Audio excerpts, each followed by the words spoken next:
राम राम राम राम राम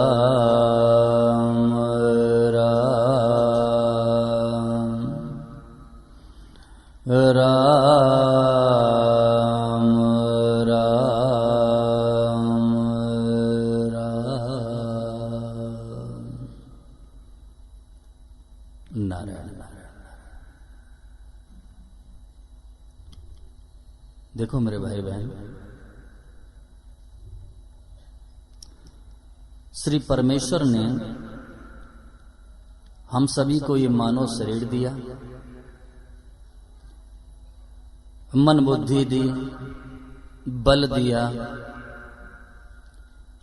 ऐश्वर्य दिया, इसलिए कि हम अपना आत्मोद्धार करें, अपनी आत्मा का उद्धार करें। इसलिए परमात्मा ने ये सभी चीजें दी। यदि हम लोग इनको अपनी आत्मा के उद्धार के लिए नहीं लगाते हैं या इसके विपरीत लगाते हैं तो यथार्थ यह है कि हम सभी अपने को धोखा देते हैं। भगवान ने ये मनुष्य शरीर दे दिया, मन बुद्धि दी, बल दिया, ऐश्वर्य आदि दिया आत्मा के कल्याण के लिए, आत्मा के उद्धार के लिए। तो यदि हम आत्मा के उद्धार के लिए इनको नहीं लगाते हैं, इनका प्रयोग नहीं करते, भगवान की भक्ति नहीं करते, प्रभु का भजन नहीं करते और इनको यदि विपरीत भी लगा देते हैं तो ये हम सभी अपने को धोखा दे रहे हैं। जैसे कोई 2000 रुपए किसी व्यक्ति को देकर जाए, कोई धनी व्यक्ति है और वो किसी व्यक्ति को 2000 रुपए दे के जाए इस धारणा से कि इन रुपयों से कपड़ा मंगाकर साधुओं को बांट देना, और वो साधुओं को कपड़ा नहीं बांटता है और वो रुपए वो अपनी लड़की, दामाद या भांजे को दे देता है खर्च करने के लिए, या गौ माता की सेवा में लगा देता है, तो उस धनी को धोखा देना हो गया, धनी को धोखा देना हो गया। क्योंकि वो इसलिए दे के गया था कि 2000 रुपए का कपड़ा मंगा लेना और साधुओं को बांट देना, लेकिन उसने वो काम किया नहीं। गौ की सेवा में लगा दिया, गौ माता की सेवा में लगा दिया, तो भी ये एक तरह से अनुचित ही है, क्योंकि उसने तो साधुओं को कपड़ा बांटने के लिए दिया था।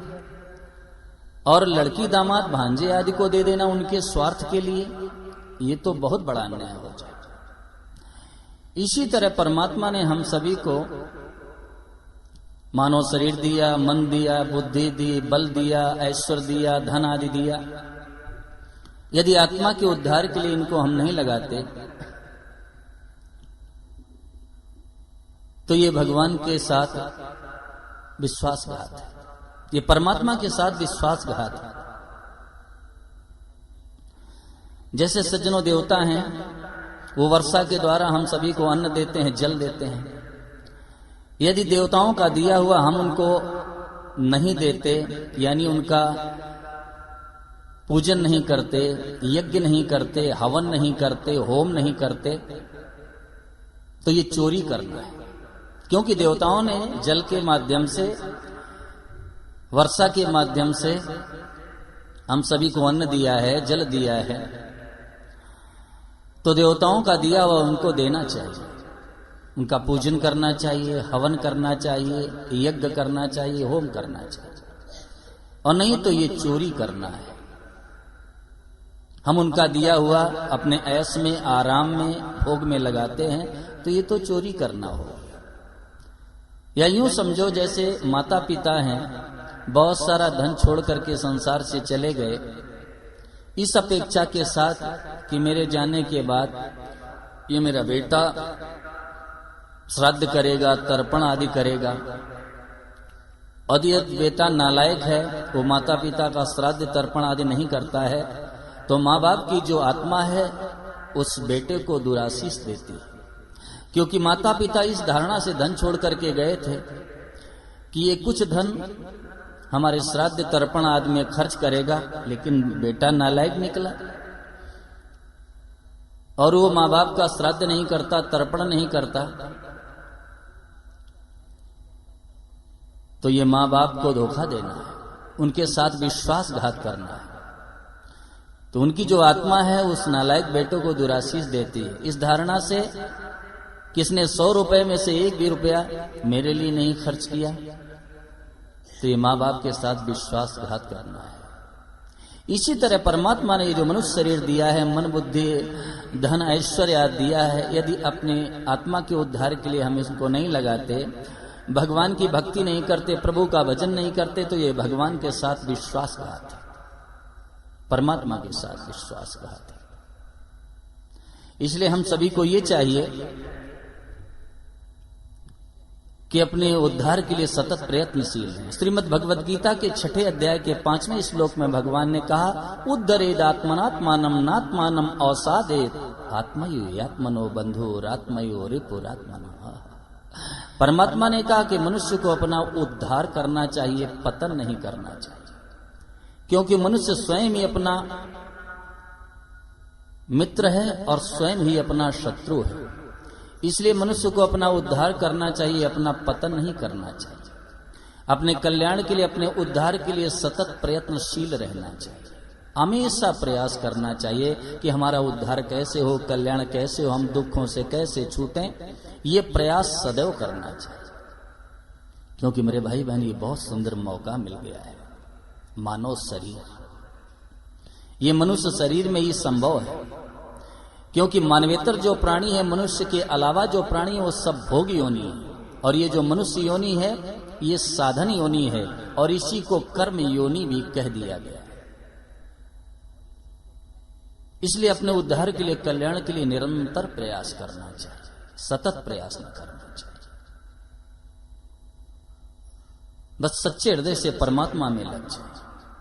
भगवान जो भी सुख देवें, दुख देवें, उसमें हमें अति प्रसन्न रहना चाहिए। चाहे अनुकूलता भेजें प्रभु, चाहे प्रतिकूलता भेजें, हृदय में ये भावना रहनी चाहिए कि भगवान ने जो भी परिस्थिति हमें दी है, इसमें प्रभु का मंगलमय विधान छिपा हुआ है, इसमें प्रभु की कृपा प्रसादी निहित है, इसी में हमारा हित है, इसी में हमारा कल्याण है। जैसे माँ होती है ना, किसी बालक के थप्पड़ मारती है तो समझदार बालक यही सोचता है कि इस जननी ने जो मेरे थप्पड़ लगाई है, इसी में मेरा हित है, ये बालक सोचता है। कोई माँ है और बालक के थप्पड़ मारती है तो बालक यही सोचता है, जो समझदार होता है, कि माँ हमारे विकास के लिए, हमारे सुधार के लिए ताड़ना दे रही है, थप्पड़ लगा रही है, मार रही है। तो परमात्मा की भी एक मार है।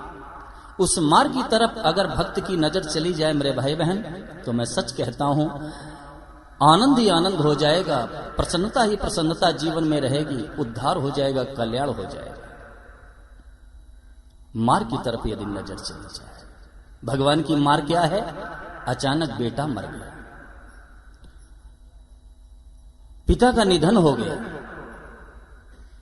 संसार में अपमान हो गया, व्यापार में घाटा हो गया। ये परमात्मा की मार है, ये भगवान की मार है।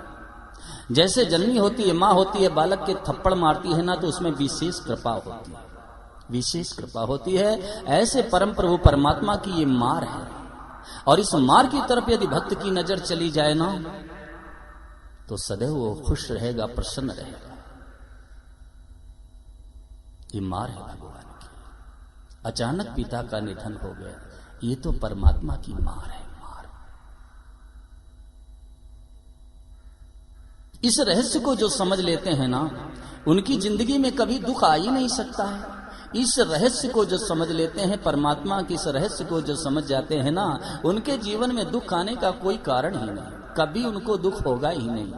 उनकी नजर तो इधर रहती है कि ये तो प्रभु की मार है, इसमें भगवान की विशेष कृपा निहित है। जैसे छोटा सा बच्चा है, अब उसको मां अगर ले जाकर गंगा जी में फेंक देवे तो बालक क्या कर सकता है? क्योंकि वो सर्वथा मां पर आश्रित रहता है, मां पर ही निर्भर रहता है। अब जननी चाहे मारे और चाहे तारे, बालक को क्या मतलब। अब मां जैसे रखना चाहे वैसे रखे।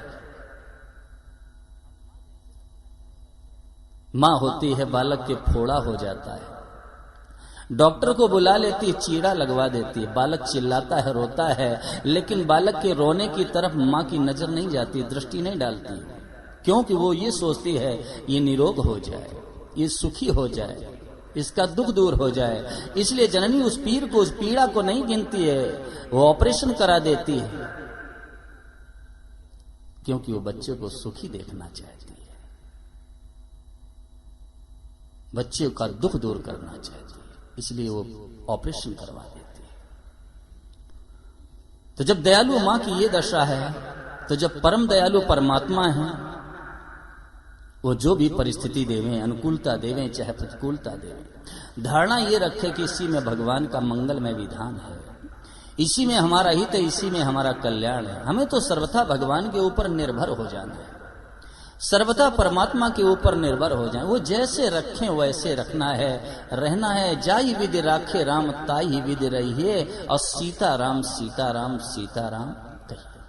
जिस तरह से परमात्मा रखें उस तरह से हमें आपको रहना है, सर्वथा भगवान के निर्भर हो जाए, उन्हीं के ऊपर निर्भर हो जाए, चाहे जैसे रखें। नचिकेता यमराज के पास पहुंचा और 2 वरदान मांग चुका था। यमराज ने कहा कि तुम तीसरा वरदान और स्वेच्छा से मांगो। तो नचिकेता ने कहा मुझे यही चाहिए कि मेरे मरने के बाद आत्मा रहती है कि नहीं, ये मुझे चाहिए वरदान। यमराज ने कहा इसके अलावा कुछ भी मांग लो, क्यों कि ये तो देवताओं को भी दुर्विज्ञ है, और कुछ मांग लो। यहां से स्त्रियां ले जाओ, हाथी घोड़े ले जाओ, और जो वसुंधरा पर भोग न हो वो यहां स्वर्ग से ले जाओ। नचिकेता ने कहा कि ये सब अपने पास रख लो, हमें भोग नहीं चाहिए, हमें स्त्रियां नहीं चाहिए, हमें ये स्वर्ग का सुख नहीं चाहिए, हमें तो आत्मज्ञान चाहिए, आत्मा का ज्ञान चाहिए। यमराज ने कहा कि तुम जीवन मांग लो अपने अनुसार। तो नचिकेता ने कहा कि ये जो जीवन मांगने की बात आप कह रहे हो ना, कि जीवन अपने अनुसार मांग लो, तो जब तक आपका शासन है तब तक मुझे मृत्यु का भय है ही नहीं। जब तक आपकी कृपा हमारे ऊपर है तब तक मुझे कोई मृत्यु का भय नहीं। तो जरा विचार करो नचिकेता के शब्दों के अनुसार कि जब यमराज की कृपा का इतना बड़ा विश्वास है कि मुझे मृत्यु का कोई भय नहीं है, तो जो यमराज के भी यमराज, मृत्यु के भी मृत्यु और काल के भी काल परम प्रभु परमात्मा हैं, अगर उनकी कृपा की तरफ दृष्टि चली जाए तो ये जीवन सदा सदा के लिए धन्य हो जाए, सदा सदा। और मैं तो सदा कहा करता हूं कि अगर इस जीव की दृष्टि परमात्मा की कृपा की तरफ चली जाए ना, तो इसी जन्म में उद्धार हो जाए, इसी जन्म में कल्याण हो जाए। भगवान की कृपा की तरफ ये जीव केवल देखता रहे, परमात्मा की कृपा की तरफ निहारता रहे, इसी जन्म में उद्धार हो जाएगा, कल्याण हो जाएगा, काल का प्रभाव नहीं होगा। स्पष्ट प्रमाण है श्रीमद् भागवत महापुराण में ब्रह्मा जी भगवान से कहते हैं कि तत्तेनु कंपाम सुसमीक्षमाणो भुञ्जानैवात्मकृतं विपाकम् हृद्वाग्वपुर्भिर्विदधन् नमस्ते जीवेत यो मुक्तिपदे सदाय भा। ब्रह्मा जी परमात्मा से कहते हैं प्रभु, जो अपने किए हुए कर्मों के फल को भोगता हुआ और निरंतर आपकी कृपा की तरफ देखा करता है और मन वाणी तथा शरीर से आपको नमस्कार करता रहता है, वो आपके परम पद का वैसे ही अधिकारी हो जाता है जैसे कोई संतान, कोई बेटा, कोई पुत्र अपनी पैतृक संपत्ति का अधिकारी बन जाता है। केवल परमात्मा की कृपा की तरफ ये जीव देखता रहे, हर परिस्थिति में भगवान की कृपा है। इस कृपा को हम समझ नहीं सकते, केवल स्वीकार कर सकते हैं। भगवान की कृपा को समझा नहीं जा सकता, केवल स्वीकार किया जा सकता है। हर परिस्थिति में प्रभु की कृपा सन्निहित है। भगवान की कृपा ही कृपा है। क्योंकि है तुलसी परतीत एक प्रभु मूर्ति कृपामयी। भगवान कृपा के ही सज्जनों बने, कृपा के। जैसे भगवान आदित्य हैं, सूर्य भगवान है ना, उनमें ये शक्ति नहीं, ये ताकत नहीं है कि अंधकार दे दें, अंधेरा दे दें। ये सूर्य में ताकत नहीं, भगवान भास्कर में ये सामर्थ्य नहीं है, ताकत नहीं है कि वो अंधेरा प्रदान कर दें। इसी तरह से विनोद की भाषा में कहा जा सकता है कि परम प्रभु परमात्मा में ये शक्ति नहीं है कि किसी का अकल्याण कर दे। नहीं कर सकते, कभी नहीं कर सकते। भगवान का स्वभाव ये है कृपा करना। प्रभु कृपा ही करते रहते हैं। ऐसे दयालु कृपालु परमात्मा की सर्वथा हम आश्रित हो जाएं, उन पर निर्भर हो जाएं। जैसे बिल्ली का बच्चा होता है ना, वो मां के आश्रित रहता है। बिल्ली का बच्चा मां के आश्रित रहता है, सर्वथा मां के आश्रित रहता है। और मां किस तरह से प्रेम से मुंह से पकड़ करके इधर उधर लेकर के घुमा करती है। देखिए, बिल्ली उसी मुख से चूहे को भी पकड़ती है, वही दांत हैं और वही मुख है, लेकिन अपने बच्चे को किस तरह से प्रेम से पकड़ करके इधर से उधर ले जाते हैं। यही हमारा आपका कर्तव्य बनता है कि हम बिल्ली के बच्चे बन जाए। मां जहां ले जाना चाहे वहां लेकर के जाए, बिल्ली के बच्चे बन जाए सर्वदा। हर तरह से फिर परमात्मा रक्षा करते हैं जो भगवान के ऊपर निर्भर हो जाता है, हर तरह से रक्षा करते हैं। श्री रामचरितमानस में बड़ा सुंदर प्रसंग, नारद जी महाराज जिस समय अपने प्रभु को श्राप दे देते हैं और भगवान ने भक्त के श्राप को अंगीकार कर लिया और अपनी लीला विस्तार में रुदन कर रहे हैं, रुदन की लीला कर रहे हैं। हे खग मृग हे मधुकर श्रेणी और तुम देखी सीता मृग ने। परमात्मा रुदन कर रहे हैं, रुदन की लीला कर रहे हैं। नारद जी महाराज ने जब इस दृश्य को देखा तो दुख हुआ कि ये मैंने क्या कर डाला, अपने प्रभु को मैंने श्राप दे दिया। दुख हो गया नारद को, ये मैंने क्या किया। लेकिन विचार किया कि चलो ऐसे प्रभु के आज दर्शन करने के लिए चलता हूं, पता नहीं फिर अवसर मिले न मिले। हाथ में बीड़ा को संभाला, भगवान नाम संकीर्तन करते हुए परमात्मा के चरणों में पहुंचे। भगवान ने स्वागत किया, नारद जी महाराज को बगल में बैठाला। सौमित्र ने भी आदर किया, स्वागत किया। भगवान को जब खुश देखा तो नारद जी महाराज ने पूछ दिया कि तब विवाह में चाहूं कि ना, अब प्रभु के ही कारण करें न दीना। भगवान, उस समय में विवाह करना चाहता था, लेकिन आपने मुझे विवाह क्यों नहीं करने दिया। परमात्मा ने क्या सुंदर उत्तर दिया है, ध्यान देना। भगवान ने कहा कि सुनी मोनि तो ये कहूँ सगरोसा, भजई जमोहि तजे सकल भरोसा।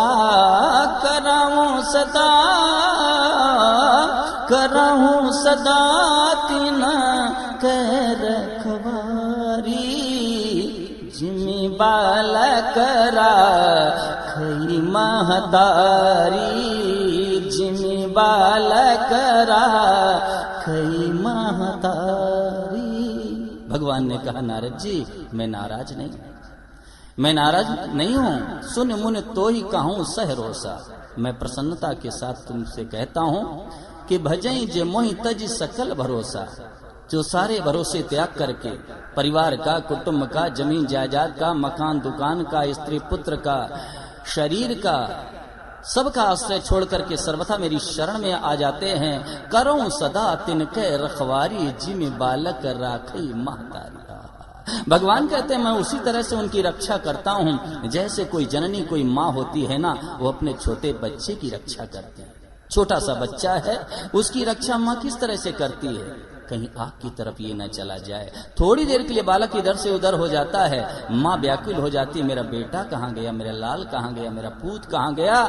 सोचती है कहीं अग्नि की तरफ तो नहीं गया, कहीं कुएं बावली की तरफ तो नहीं चला गया, कहीं सांप बिच्छू तो नहीं पकड़ रहा। किस तरह से माँ रक्षा करती है। थोड़ी देर के लिए बालक कहीं चला जाता है, माँ व्याकुल हो जाती है। करऊं सदा तिनके रखवारी, और जिमि बालक राखी महतारी। इस तरह से भगवान रक्षा करते हैं, इस तरह से। जो सर्वथा भगवान की शरण में हो जाता है, प्रभु पर निर्भर हो जाता है, तो जैसे माँ बेटे की रक्षा करती है, देख रेख करती है, उसी तरह से भगवान रक्षा करते हैं।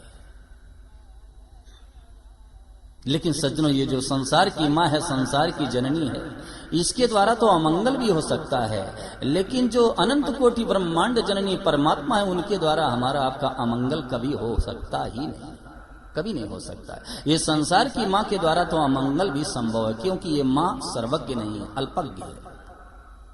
एक दृष्टांत से समझिए। एक बार क्या हुआ, सर्दी का समय था और एक छोटा सा बालक रो रहा था।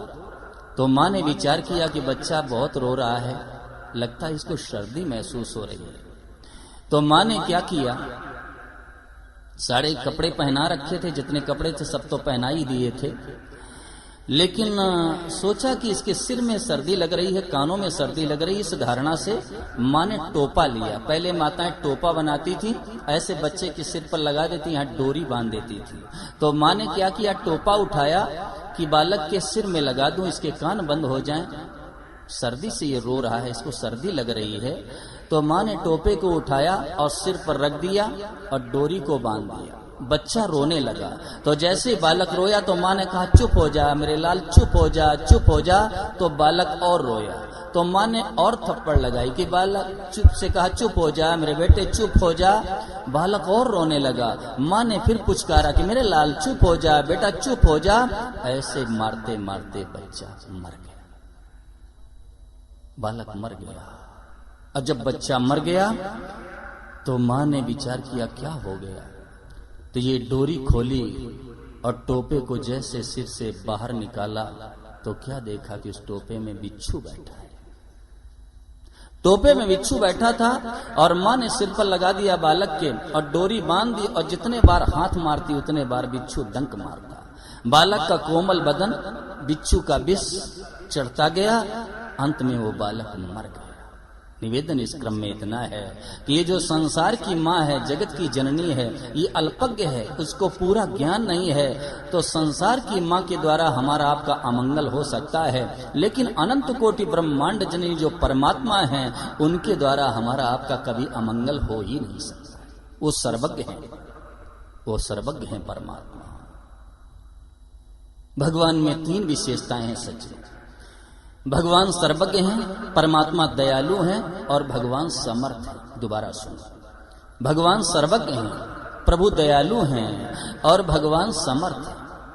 लेकिन ऐसे सर्वज्ञ, दयालु और सर्वसमर्थ परमात्मा के रहते हुए हम लोग दुख पा रहे हैं। ऐसे भगवान के रहते हुए हम लोग दुख पा रहे हैं, यही तो खेद का विषय है।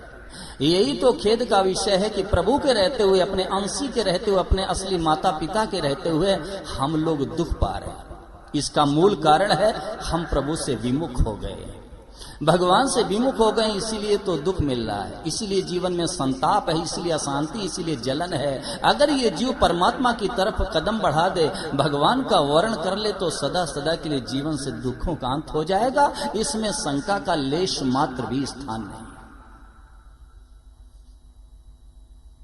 थोड़ा सा भगवान की तरफ कदम बढ़ाते ही शांति मिलती है, एक प्रकाश मिलता है, एक रोशनी मिलती है। और ये आप सभी का अनुभव है।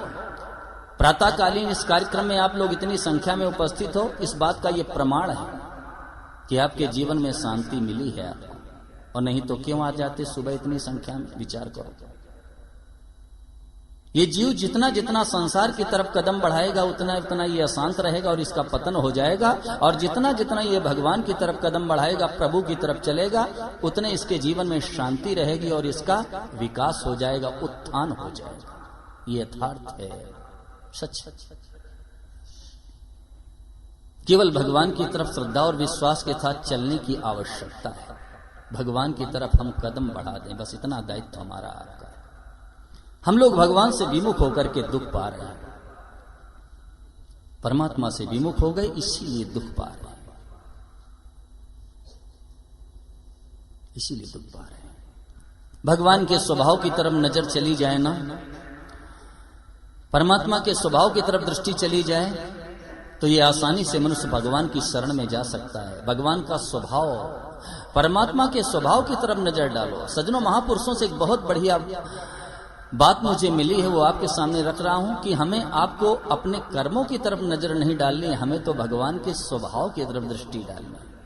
अगर हम अपने कर्मों की तरफ नजर डालेंगे ना, तो हमारा आपका उद्धार कभी संभव नहीं, कभी नहीं संभव। हमें तो भगवान के स्वभाव की तरफ नजर डालनी है। जन अवगुण प्रभु मान न काऊ, दीन बंधु अति मृदुल स्वभाव, रहती न प्रभु चित, रहती न प्रभु चित, चूक किए की करत सुरति सय बारहिए की, करत सुरति सय बारहिए की। जन अवगुण प्रभु मान न काऊ, और दीन बंधु अति मृदुल स्वभाव। सज्जनों, भगवान का स्वभाव बड़ा मृदुल है, परमात्मा का स्वभाव बड़ा मृदुल है। जन अवगुण प्रभु मान न काऊ, भगवान अपने जन के अवगुण की तरफ दृष्टि ही नहीं डालते, ऐसा प्रभु का मृदुल स्वभाव है। रहत न प्रभु चित चूक किए की, अकरत सुरति सय बार हिए की। भगवान को पुरानी बात सज्जनों याद ही नहीं रहती, किसने जीवन में क्या पाप किया है, अन्याय किया है, दुराचार किया है, व्यभिचार किया है, हिंसा की है। करत सुरति सहबार ये की, भगवान ये देखते हैं कि अब इसके हृदय में क्या भाव है, अब ये क्या चाहता है। परमात्मा वर्तमान स्थिति देखते हैं। इसलिए मेरे भाई बहन, कभी किसी को घबराने की जरूरत नहीं, चिंता करने की आवश्यकता नहीं है। आपने कितना भी जीवन में पाप किया हो, अन्याय किया हो, दुराचार किया हो, व्यभिचार किया हो, हिंसा की हो, एक बार सच्चे हृदय से परमात्मा से अगर वो ये कह दे कि हे मेरे नाथ, आज से ये पाप मैं कभी दोबारा नहीं करूंगा, यानी की हुई भूल को दोबारा न दोहराने का संकल्प ले लेना, इससे बड़ा संसार में कोई तप है ही नहीं।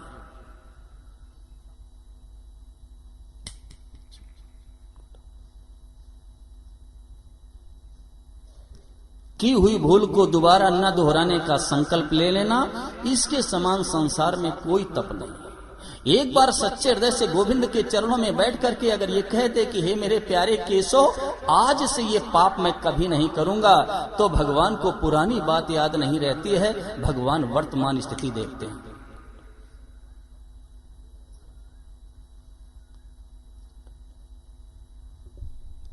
वर्तमान स्थिति देखते हैं,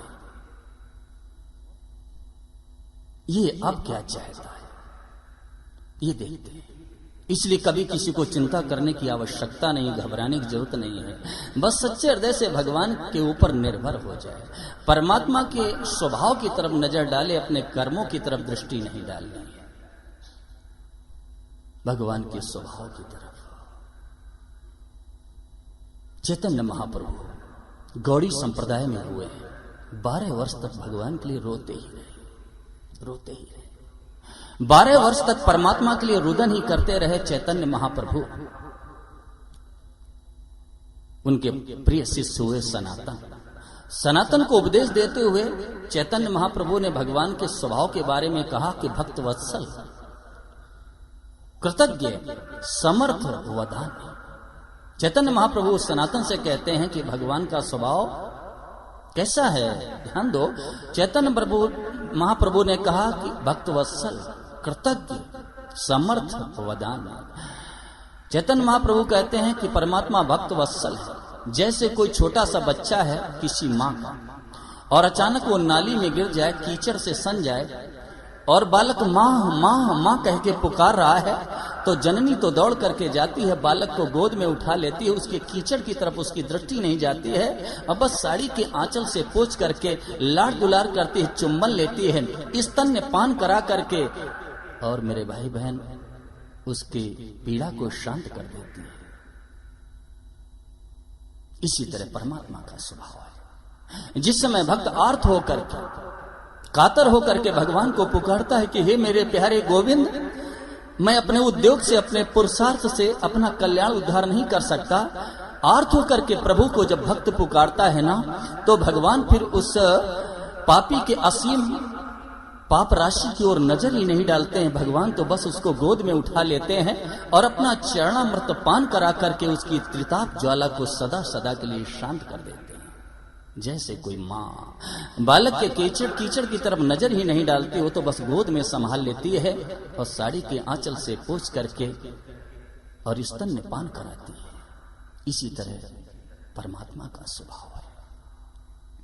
भक्त जब भगवान को पुकारता है, भगवान के लिए व्याकुल होता है, भगवान के लिए रो पड़ता है, तो भगवान का स्वभाव है सज्जनों, भगवान भी रोने लग जाते हैं। हाँ, ये यथा माम प्रपद्यन्ते तांस तथैव भजाम में हम मम वर्तमान वर्तन्ते मनुष्य पार्थ सर्वसा। भगवान ने कहा जो जैसे मेरी शरण होता है मैं भी उसको उसी प्रकार आश्रय दे देता हूँ। मैं सच कहता हूँ 6:04 मेरी घड़ी बता रही है और इस मंच के माध्यम से आपको आश्वस्त कर देना चाहता हूँ, भगवान श्री कृष्ण और मां राधा यानी युगल सरकार के चरणों में बैठ करके आप लोगों को कि विश्वास दे देना चाहता हूं, यदि हम भगवान के लिए रोने लग जाए तो मेरा गोविंद भी रोने लग जाएगा। इसमें शंका का कोई स्थान नहीं। परमात्मा का स्वभाव है। हम आज संसार में संसार के लिए रोते हैं, बेटा बेटी के लिए रोते हैं, भोगों के लिए रोते हैं, स्वास्थ्य के लिए रोते हैं, मान बढ़ाई के लिए रोते हैं, पद अधिकार के लिए रोते हैं। ये अरण्य रोदन है, अरण्य रोदन। कोई जंगल में रोवे, अब वहां कौन सुनने वाला है? कौन सुनेगा जंगल में? लेकिन अगर हम भगवान के लिए रोवे, परमात्मा के लिए व्याकुल हो जाएं, भगवान के बिना रहा ना जाए, भगवान के लिए बेचैन हो जाए, तो भगवान भी बेचैन हो जाते हैं। प्रभु का ऐसा स्वभाव है। और परमात्मा की प्राप्ति के लिए केवल जीवन में व्याकुलता चाहिए, केवल उत्कंठा चाहिए, केवल चाहना चाहिए, एक अभिलाषा चाहिए। भगवान चाहना से मिलते हैं। सांसारिक उपलब्धि में 3 चीजों की आवश्यकता होती है, इच्छा, उद्योग और प्रारब्ध। लेकिन भगवान की प्राप्ति में 3 चीजों की आवश्यकता नहीं है। प्रभु की प्राप्ति में केवल एक चीज की आवश्यकता है, वो है उत्कट चाहना। चाहना से भगवान मिलते हैं, चाहना से एक उत्कंठा पैदा हो जाए, क्या करूं, कहां जाऊं, किससे पूछूं, कौन बतावे, ऐसी एक लगन लग जाए, फिर भगवान की प्राप्ति में शंका का कोई स्थान नहीं। लगन लग जाए, चाहना से प्रभु मिलते हैं। आर्त होकर के, कातर होकर के जिस समय प्रभु को भक्त पुकारता है, भगवान बेचैन हो जाते हैं, परमात्मा बेचैन हो जाते हैं। उत्कट चाहना चाहिए, एक ऐसी चाहना जिस चाहना के आगे सारी चाहनाएं मिट जाएं। क्यों? कि सज्जनों परमात्मा अद्वितीय हैं, इसलिए उनके लिए चाहना भी अद्वितीय होनी चाहिए। एक ऐसी चाहना जिस चाहना के आगे सारी चाहनाएं मिट जाएं, ऐसी चाहना पैदा हो जाए, यानी भगवान के बिना रहा ना जाए, भगवान के बिना प्राण निकलने लगे, ये स्थिति बन जाए। और ये सबकी बन सकती है, ये सबकी स्थिति बन सकती है, सबकी। केवल उद्देश्य की दृढ़ता हो जाए कि मुझे तो भगवान ही चाहिए। अब चाहे अपमान हो, चाहे सम्मान हो, शरीर रहे चाहे चला जाए, निंदा हो चाहे स्तुति हो, मुझे तो केवल भगवान चाहिए। ऐसी एक लगन लग जाए, लगन। प्रश्न हुआ कि महाराज भगवान भक्त वत्सल हैं, लेकिन हम तो भक्त हैं नहीं, हम तो कातर कंठ से भगवान को पुकार भी नहीं सकते हैं, हमारी क्षीण आवाज भगवान तक कैसे पहुंचेगी? तो चैतन्य महाप्रभु ने कहा कि भगवान कृतज्ञ। ठीक है कि आपकी क्षीण पुकार है, लेकिन एक ऐसी पुकार है जो भगवान को अपनी तरफ आकर्षित नहीं कर सकती, लेकिन भगवान आपकी क्षीण पुकार को भी सुनते। कीड़ी के पग नूपुर बाजे सो भी साहिब सुनता है। चींटी के पैर में अगर घुंघरू बांध दिए जाए तो मेरा गोविंद उसको भी सुनता है। हमारी पुकार क्षीण है, परमात्मा को हम अपनी तरफ आकृष्ट नहीं कर सकते हैं, लेकिन चैतन्य महाप्रभु ने संदेश दिया कि भगवान कृतज्ञ हैं। आपकी क्षीण से क्षीण पुकार को भी परमात्मा सुन लेते हैं। क्यों? कि भगवान की दृष्टि हमारी प्रत्येक क्रिया पर है, हमारी प्रत्येक क्रिया पर परमात्मा की दृष्टि है, भगवान की निगाह है कि हम क्या कर रहे हैं। भगवान तो हृदय का भाव देखते हैं, भाव भोगता है प्रभु, भाव भोगता है, भावग्राही जनार्दना, भगवान भाव भोगता है। और एक बात कहूं, भगवान की प्राप्ति भाव और विवेक से होती है, परमात्मा की प्राप्ति भाव और विवेक से होती है। भगवान भाव भोगता है। प्रभु भाव देखते हैं किसके हृदय में क्या भाव है। भावग्राही जनार्दना, भगवान भाव भोगता है। इसलिए भाव उत्तम से उत्तम बनाओ, अच्छा से अच्छा बनाओ, श्रेष्ठ से श्रेष्ठ बनाओ। भगवान भाव देखते हैं, क्रिया का वहां कोई स्थान नहीं, भगवान भाव देखते हैं। अगर परमात्मा भाव ना देखते तो मेरे भाई बहन, भगवान राघवेंद्र जब अपनी लीला विस्तार में थे और ऋषि मुनियों के आश्रमों से गुजर रहे थे, ऋषि मुनियों ने कहा, आओ प्रभु, मैंने जीवन में इतना तप किया है, इतना आपका नाम जप किया, इतना ध्यान किया, इतना चिंतन किया, इतना स्मरण किया। प्रभु ने कहा, कुछ नहीं, मुझे तो शबरी मैया की कुटिया का रास्ता बता दो। किधर शबरी मैया की कुटिया है उधर का मार्ग बता दो। सर्वज्ञ परमात्मा सब समझते थे, सब समझते थे। भगवान भाव भोगता है, परमात्मा प्रेम चाहते हैं। शबरी मैया के पास भाव था, शबरी मैया के पास प्रेम था। परमात्मा ने पूछा, मुझे तो शबरी मैया की कुटिया का मार्ग बता दो, रास्ता बता दो। क्योंकि किसी कर्म के मूल्य से परमात्मा को नहीं पकड़ा जा सकता है, किसी कर्म के मूल्य से भगवान नहीं मिलते हैं। सावधानी से सुनना, साधक अपने हृदय से ये बात अभी निकाल दे कि मैं इतना जप करता हूं, इतना ध्यान करता हूं, इतना चिंतन करता हूं, इतना गीता रामायण का पाठ करता हूं, मैं भगवान को पालूंगा। ये धारणा आज और अभी निकाल देनी चाहिए। किसी कर्म के मूल्य से परमात्मा नहीं मिलते हैं, क्योंकि मूल्य से जो वस्तु मिलती है वो मूल्य से कम मूल्य की होती है। जैसे ये घड़ी है और ये 200 रुपए में हमें मिली है, तो निश्चित बात है इसकी कीमत 200 रुपए से कम है। व्यापारी ने इसमें लाभ लिया है। तो कीमत से जो चीज मिलती है वो कीमत से कम कीमत की होती है, और भगवान किसी से कम है नहीं। न तो समोस्ते वैदिका कुतोन्य और लोकत्रय पे प्रतिमा प्रभाव। सज्जनों, परमात्मा किसी से कम नहीं है। अर्जुन ने कहा, हे अप्रतिम प्रभाव वाले भगवान, तीनों लोकों में आपके समान कोई नहीं, अधिक की तो बात छोड़ो। भगवान किसी से कम नहीं है, तो भगवान को किसी मूल्य से नहीं खरीदा जा सकता है। भगवान मिलते हैं चाहना से, एक उत्कट अभिलाषा पैदा हो जाए, चाहना पैदा हो जाए। भगवान की दृष्टि हमारी हर क्रिया पर है, हर क्रिया पर नजर है भगवान की, हर क्रिया पर। प्रभु से पूछा गया, चैतन्य महाप्रभु से, कि भगवान भक्त वत्सल हैं, कृतज्ञ हैं, लेकिन मुझ जैसे पापी का भी उद्धार कर सकते हैं क्या?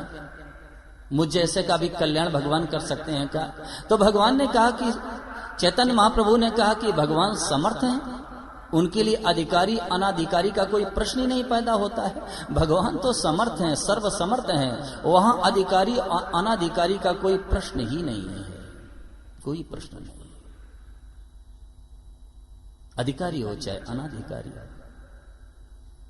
भगवान समर्थ, परमात्मा समर्थ। इसके बाद चैतन्य महाप्रभु से प्रश्न हुआ कि महाराज ये बताओ कि भगवान भक्त वत्सल हैं, भगवान कृतज्ञ हैं, भगवान समर्थ हैं, लेकिन क्या हमारे ऊपर भी कभी कृपा करेंगे?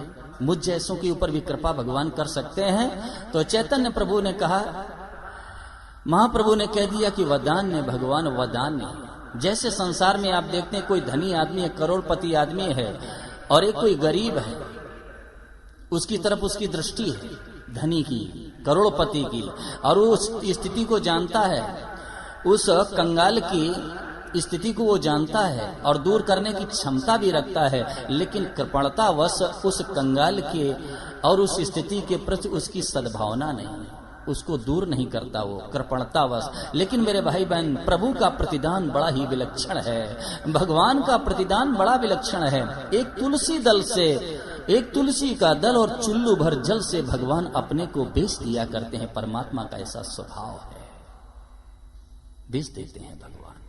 प्रभु का प्रतिदान मामूली नहीं है, मामूली नहीं है। ये संसार में सौदा नहीं होता है। जैसे कोई करोड़पति है और कोई कंगाल है, और कंगाल करोड़पति को अपने को दे दे, कंगाल करोड़पति को अपने को सौंप दे और करोड़पति अपना सर्वस्व कंगाल को दे दे, ये संसार में व्यापार नहीं होता है। ये तो मेरे गोविंद के दरबार में होता है। यही दरबार दीन को आदर रीति सदा चली आई। जो सर्वथा भगवान के श्री चरणों में चला जाता है तो भगवान मेरे भाई बहन उसके ऋणी हो जाते हैं, ऋणी। परमात्मा ऋणी हो जाते हैं। क्यों? कि भगवान ये विचार करते हैं कि इसके बाद आत्मा जैसी और प्रिय चीज है और इस आत्मा को भी इसने मेरे चरणों में डाल दिया, अब इसके पास बेचारे के क्या बचा है। तो भगवान अपने को ऋणी इसलिए महसूस करते हैं कि इसने पहले आत्मा को मेरे चरणों में डाला है और मैं तो इसको अपने को बाद में दे रहा हूं, इसलिए भगवान अपने को ऋणी महसूस करते हैं। और प्रभु ने साफ कह दिया, मैं हूं भगतन करदास और भगत मेरे मुकुट मणि। परमात्मा की मुकुट का वो मणि बन जाता है, इतना श्रेष्ठ स्थान मिल जाता है। लेकिन जो सर्वथा परमात्मा के ऊपर निर्भर हो जाता है, जिसकी दृष्टि भगवान के स्वभाव की तरफ चली जाती है, भगवान का स्वभाव सज्जनों बड़ा विलक्षण है। एक बात कहूं कि भगवान में जो भी करामात है वो स्वभाव की है। भगवान में जो भी करामात है ना वो स्वभाव की है। अहो वकीयम स्तन कालकूटम जिघांसया पाय यदप्य साधि लेभे गतिम धात्रीचितां ततोन्यम कंब दयालुम शरणम ब्रजीम। मेरे भाई बहन, मेरे गोविंद पालने में सो रहे थे और पूतना मैया यशोदा के पास पहुंची। माँ यशोदा भोली बाली, और मैया यशोदा से पूतना ने कहा कि मुझे तो लाल के दर्शन करने हैं, उनका मुख दर्शन करना है, मुझे तो लाला का मुंह दिखा दो। यशोदा मैया ने इशारा कर दिया कि पालने में मेरा लाला खेल रहा है, सोया हुआ है, जाओ दर्शन कर लो। और बस पूतना जाती है, मेरे गोविंद लेटे हुए हैं पालने में, और पूतना ने क्या किया कि अपनी गोद में उठा लिया और स्तन में कालकूट जहर लगा करके आई थी और वही मेरे गोविंद के मुख में दे दिया। और जैसे परमात्मा के मुख में स्तन दिया ना, भगवान ने समझ लिया कि बस ये तो माँ का स्वरूप लेकर के आज मेरे पास आई है, तो इसको तो माँ की गति देनी चाहिए, धात्री की गति प्रदान करनी चाहिए। भगवान ने क्या किया कि स्तन को मुंह में दबाया और इस तरह से दूध के साथ उसके प्राणों को पी लिया कि वो छटपटा करके और प्राण रहित हो जाती है। जरा विचार करो कि जो कालकूट जहर लगाकर और मेरे केशों को मारने के लिए जाती है और उसने धात्री की गति प्राप्त कर ली। कौन ऐसा दयालु संसार में है कोई ऐसा? कोई नहीं। कालकूट जहर लगा करके मेरे गोविंद को मारने के लिए जाती है, लेकिन परमात्मा उसको मां की गति प्रदान करते हैं। ऐसा संसार में कौन दयालु हो सकता है जिसकी शरण में हम जाएं? कंबा दयालु शरणम ब्रजे, कौन ऐसा है? केवल गोविंद है, कोई ऐसा दयालु है ही नहीं। भगवान का स्वभाव ऐसा है। किसी ने प्रश्न कर दिया कि जब कालकूट जहर लगा करके पूतना पहुंची और गोविंद ने उसको मां की गति प्रदान कर दी, धात्री की गति प्रदान कर दी, तो जो अमृत जैसा दूध पिलाने वाली यशोदा मैया है उनको गोविंद क्या देंगे? उनको ये कन्हैया क्या देंगे? जो अमृत जैसा दुग्धपान रोज कराती है उनको ये केशव क्या देंगे? समाधान हुआ कि गोविंद ने पूतना को धात्री की गति तो प्रदान कर दी, लेकिन अपने को नहीं दिया, अपने को नहीं दिया। और यशोदा मैया को लाला ने अपने को सौंप दिया। भय भी जिससे भयभीत होता है, जिनके एक एक रोम कूप में करोड़ों करोड़ों ब्रह्मांड विद्यमान है, भ्रकुटी विलास सृष्टि लय होई। अगर मेरा गोविंद एक भ्रकुटी का इशारा कर दे तो पूरी सृष्टि का लय हो जाए। लेकिन ऐसे केसों की जानते हो क्या दशा हुई यशोदा मैया के सामने? कि यशोदा मैया छड़ी हाथ में लेकर के और गोविंद को डांट लगाती हैं, कन्हैया के कान पकड़ लेती हैं और कहते दोबारा ऐसी गलती की तो ये छड़ी से पिटाई करूंगी। गोविंद नेत्रों से अश्रुपात करने लगते हैं और माँ से कहते हैं, माँ ऐसी गलती मैं दोबारा कभी नहीं करूंगा। भय भी जिससे भयभीत होता है। ऐसे परमात्मा यशोदा मैया को अपने को दे देते हैं, रो पड़ते हैं, मैं ऐसी गलती दोबारा कभी नहीं करूंगा, नहीं करूंगा। यशोदा मैया ऊखल से बांध देती, ऊखल से मार लिया यशोदा मैया ने मेरे गोविंद को, ऊखल से बांध दिया। परमात्मा ऊखल में बंध जाते हैं। उद्धव जी महाराज जिस समय प्रभु का संदेश लेकर के यशोदा मैया के पास पहुंचे ना, और पता चला यशोदा मैया की उद्धव मेरे कन्हैया के पास से आ रहा है, मैया यशोदा और नंद बाबा दोनों आ जाते हैं और पूछना जारी किया कि मेरा कन्हैया कैसा है, मेरा लाला कैसा है। उद्धव जी के नेत्र गीले हो गए और कहा, माँ लाला बहुत अच्छी तरीके से, कन्हैया बहुत अच्छी तरीके से है। और लाला ने कहा है कि बाबा और मेरी मैया जो है ना इतना निष्ठुर हो गई है कि कभी मेरा समाचार भी नहीं लेती है। यशोदा मैया नंद बाबा ने कहा कि उद्धव मेरा लाला अच्छा तो है ना। यशोदा मैया से कहा उद्धव ने, हाँ माँ तुम्हारा लाला बहुत अच्छी तरीके से है, बहुत अच्छी तरीके से। यशोदा मैया ने आंसू बहा दिए। यशोदा मैया ने कहा कि सुनो उद्धव, लाला के लिए मैंने ये खिलौने रखे हुए हैं, लाला के लिए दही रखा हुआ है, लाला के लिए छाछ रखा हुआ है।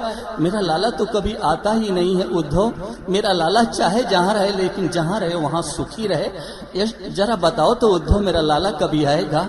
उद्धव जी ने कहा मां जरूर आपका लाला है, जरूर आ जाएगा।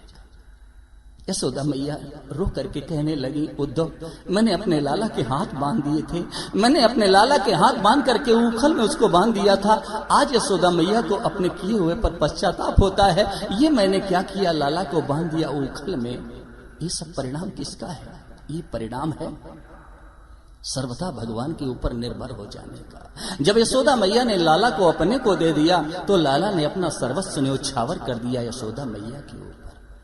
ये भगवान का स्वभाव है, प्रभु का स्वभाव है, अपने को दे दिया, स्वभाव है भगवान का। हमारा आपका दायित्व इतना बनता है कि बस हम भगवान के ऊपर निर्भर हो जाएं।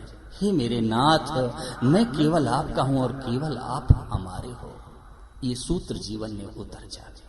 संसार में रहो लेकिन भगवान के हो करके रहो, भगवान के होकर रहो। कल एक सज्जन मेरे निवास में मेरे पास बैठे थे, अच्छे साधक हैं। कहा महाराज जी भगवान में मन नहीं लगता है। ये प्रश्न मत करो, ये साधक का प्रश्न नहीं है।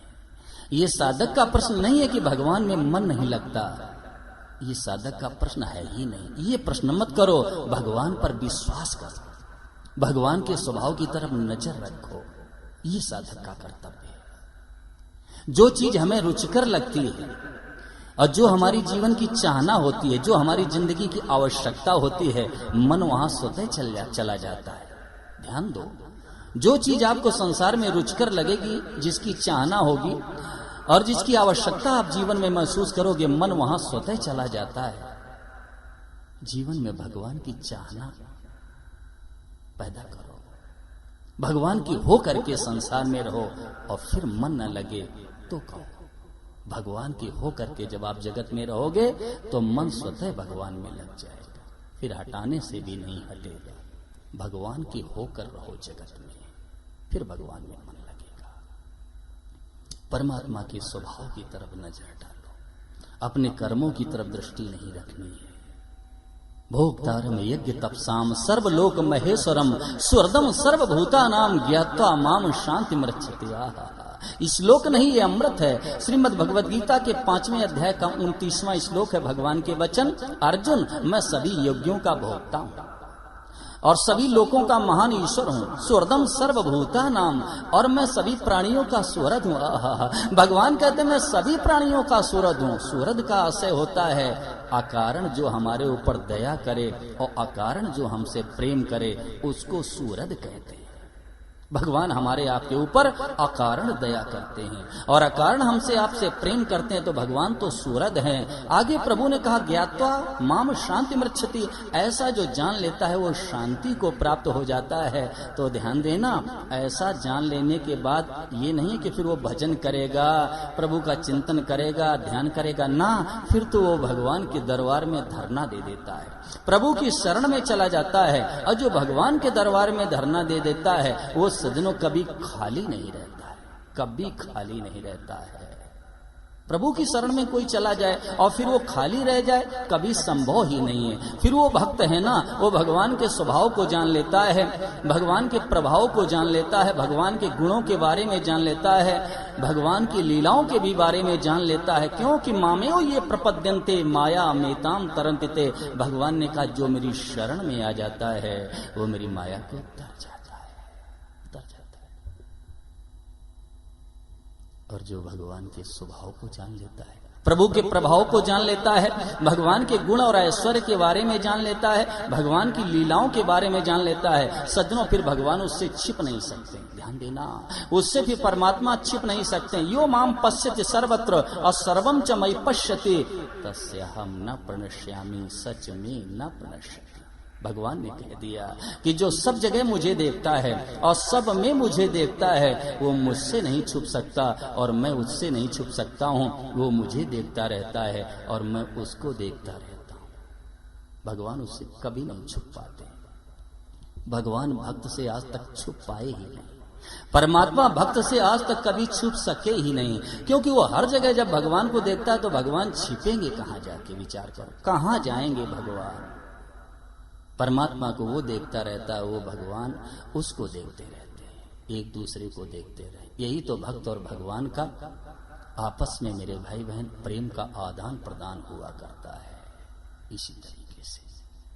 और वो स्थिति हम सबको प्राप्त हो सकती, इसमें शंका का कोई स्थान नहीं है। बस भगवान पर विश्वास करके, श्रद्धा करके और उनकी तरफ कदम बढ़ाने की आवश्यकता है। इसी सद्भावना के साथ अब आप सभी से निवेदन